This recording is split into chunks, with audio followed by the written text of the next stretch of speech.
Morning and welcome to Garage Chemistry. As always, I'm going to start with safety equipment, so get some goggles and some gloves out. Get started with that. Today we are going to start with an experiment that is a combustion reaction. It starts with fire, because why not start with fire? And we will start by using potassium permanganate, which I will open up and dump into our Erlenmeyer flask here.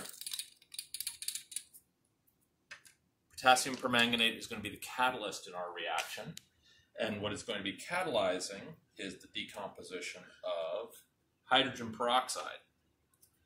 And hydrogen peroxide, many of you know as that stuff that stings like heck when we put it on cuts to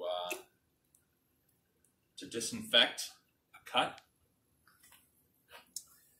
And what's now going on inside that flask is the decomposition of the hydrogen peroxide to produce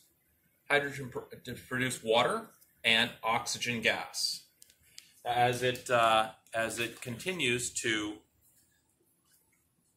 decompose there, it is going to fill up this flask with oxygen gas. And we will prove that by taking a wood splint. I'm going to set the wood splint on fire. Now, it's going to take me a minute to get this thing lit because it's wood, and wood doesn't always want to light on fire. But here we go. And I'm going to let this get nice and toasty. And then I'm going to blow it out. Now, if we're just out here in the air, this doesn't do anything. But if I put this down into, see how it kindles back to flame? Let's try it again. We'll put it out, and when we put it in the oxygen, pure oxygen, kindles back to flame. This is because, as we all know from the fire triangle, you need three things. You need fuel, that's this. You need heat, it's already hot. And you need a third thing for fire, and that is oxygen.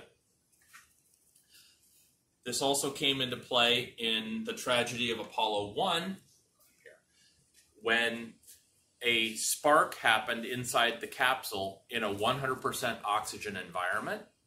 And the various flammable things around the cabin, like of all things Velcro, began to burn out of control. And the fire became so huge, so fast, they couldn't get out of the capsule in time, and all three astronauts died on the launch pad because of oxygen. That's it for this experiment. Thank you very much, and we will see you next time.